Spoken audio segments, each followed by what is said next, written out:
Hello, good morning, everyone. Thanks for joining this session. My name is Francesc Fons. I am with Huawei. I come from Huawei Munich Research Center, and together with two more colleagues, Naresh Narak from Bosch Stuttgart, Bosch Research in Stuttgart, and Miquel Rodriguez from SOCI in Spain, we have prepared this thematic session about research on automotive in-vehicle network SOC technologies for next-generation zonal gateway controllers. This is the outline of the presentation. We have split this talk in 4 parts. We are going to start with a brief introduction to the topic. Okay, I will explain why it makes sense to present today organize this session about this topic. And afterwards, we will continue with 3 different talks. I will explain later about the content of this. Okay, so just to catch up about the topic, automotive electronic industry. As you know, automotive industry is today in big momentum. Basically, all the full ecosystem here is working on the new software-defined vehicle concept. Okay, where basically coexist 4 different megatrends together at the same time: autonomous driving, connectivity, electrification, and shared mobility. So somehow we are moving from the electromechanical vehicle to a new concept that it's somebody's calling a smartphone with wheels, right? Where basically everything is configurable, can be personalized, and somehow updated over the air. So this transition is a big transition and is impacting on the in-vehicle network.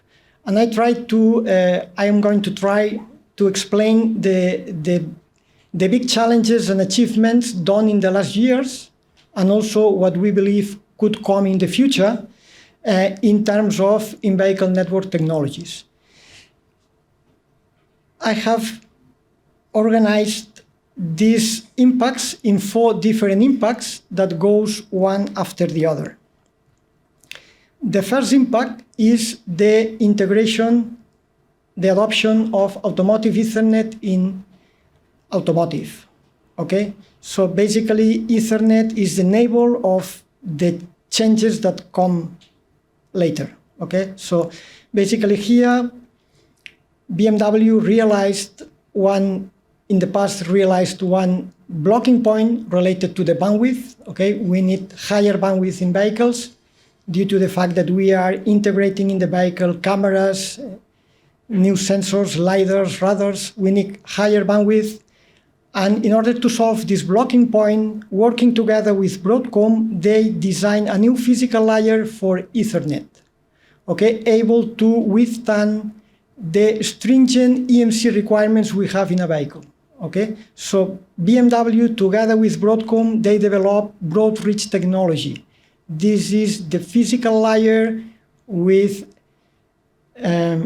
twisted pair technology in order to achieve this higher bandwidth that we require inside the vehicle. Okay, here you have some data from BMW, where the first SOP concerning broad reach technology, 100/1, this is 100 megabits. The first SOP of vehicles with this technology inside was in 2013. Afterwards, after evolving 100/1, we moved to 1000/1. This is 1 gigabit Ethernet. Okay, and now all the community is working on multi-gigabit. In terms of bandwidth, you can see that we are transitioning from traditional network protocols technologies like CAN, FlexRay, LIN, moving to 100/1 and 1000/1, and as I said, now moving to multi-gigabit, 2.5, 5, 10, 25, 50. This is the trend. So this is the first impact, okay? The second impact is related to the wire harness wall, okay? So working on the autonomous vehicle, we realized that we need to integrate more sensors and actuators in the vehicle in order to achieve this autonomy of the vehicle.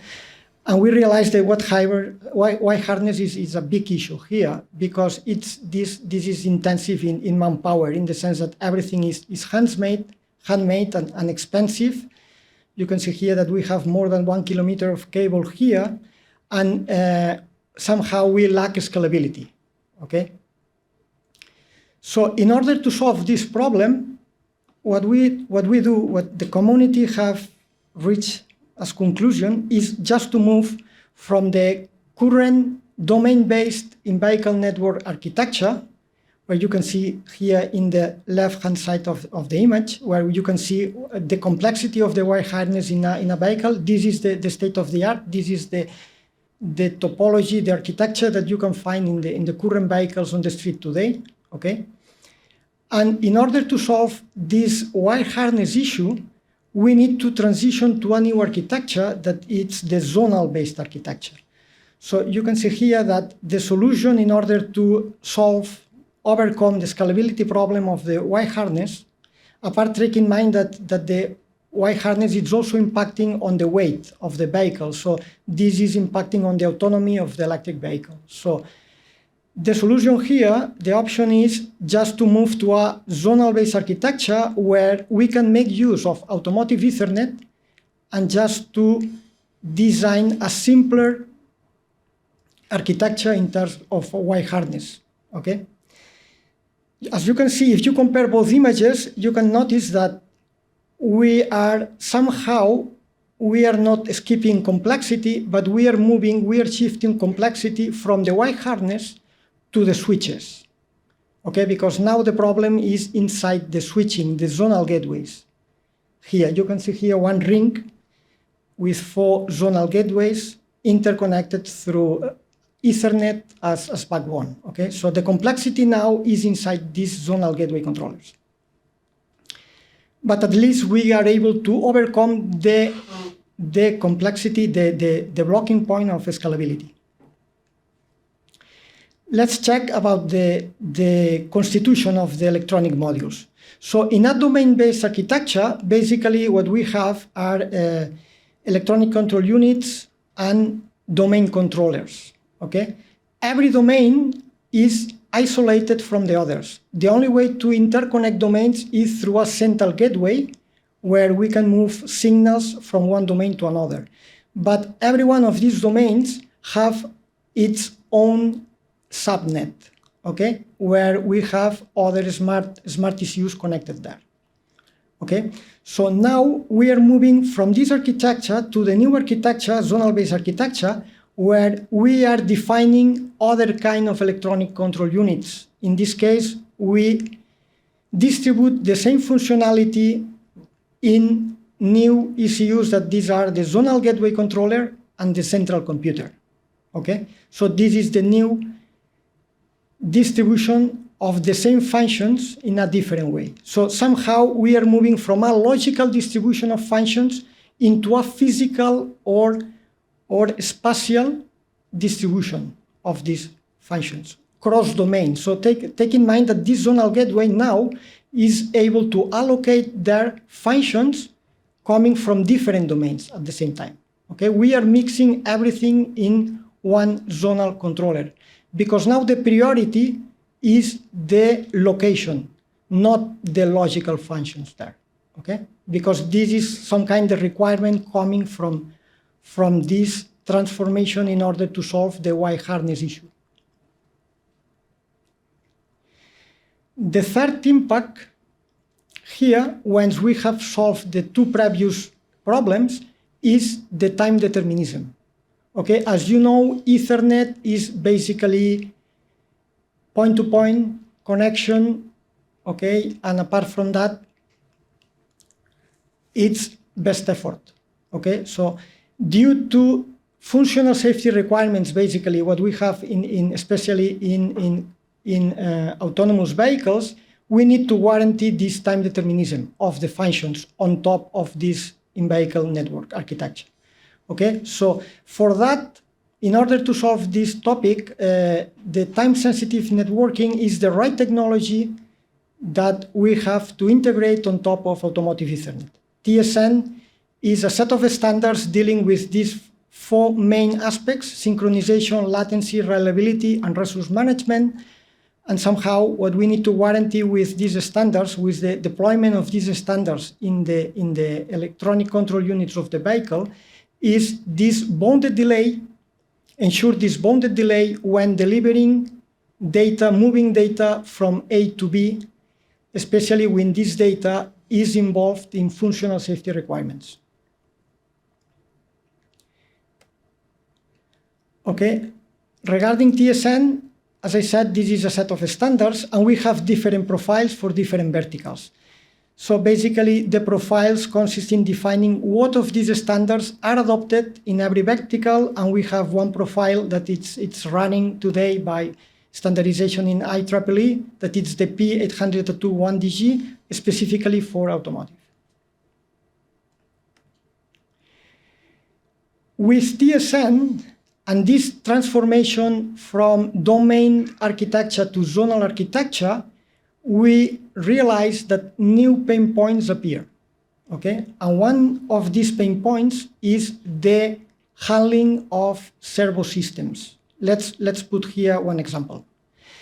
In a domain-based architecture, it's quite often the case of implementing a servo system in one specific ECU.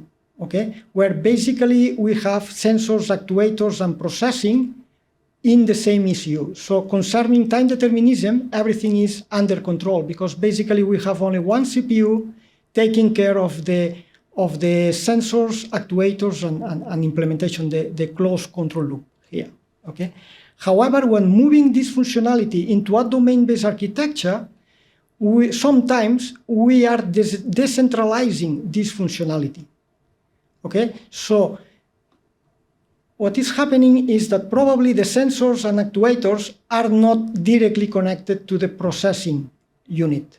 Okay, we have some hubs in the middle that these hubs correspond to some zonal gateway controllers, because now the priority is the zonal interconnection to minimize wire harness. Okay, and the fact of distributing the same functionality in this way is creating new latencies that we have to take care of. Let's put here a real example. Imagine one use case is, for instance, a body functions the control of low beams in a vehicle.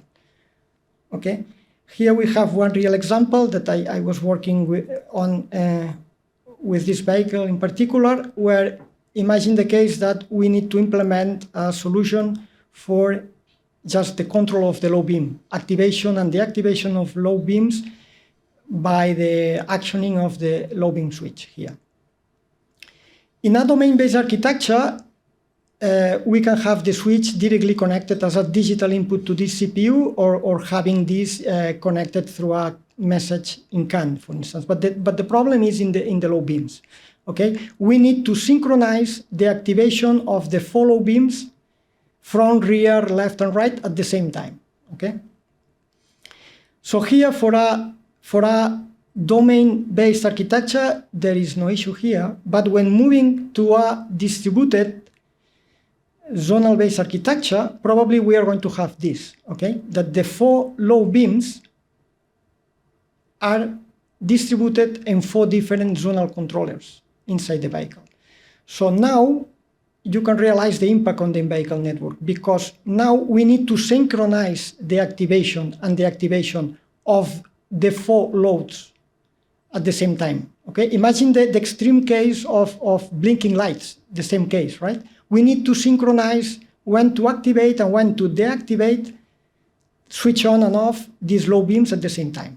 So, because probably we are going to have this, okay? This is an example of layout of vehicle with different zones, and every zone is controlling one low beam. So somehow here we need this, the full in-vehicle network to share a common notion of time. Okay, so we need this TSN or GPTP or TSN 802.1 AS in order to synchronize and have the same time in terms of nanoseconds.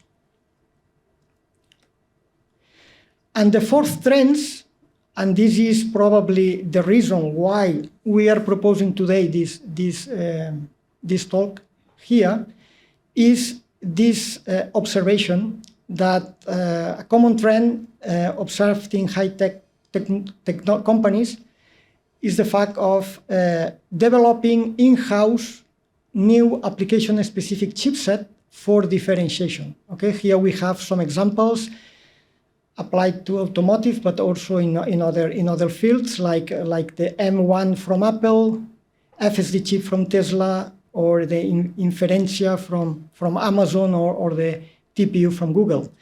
But this is also happening somehow in automotive, because apart from the incumbents, the traditional semiconductor vendors like NXP, Infineon, Renesas, ST, we see new entrants like Qualcomm, Marvell, NVIDIA, Intel with Mobileye, Realtek, and so on. Okay, and based on the estimation done by Intel in the end of last year, you can see that the impact of semiconductors in the bill of material, in the BOM of the premium vehicles, is going to increase in the next years. In 2025, it's expected to be 12%. In 2030, 20%.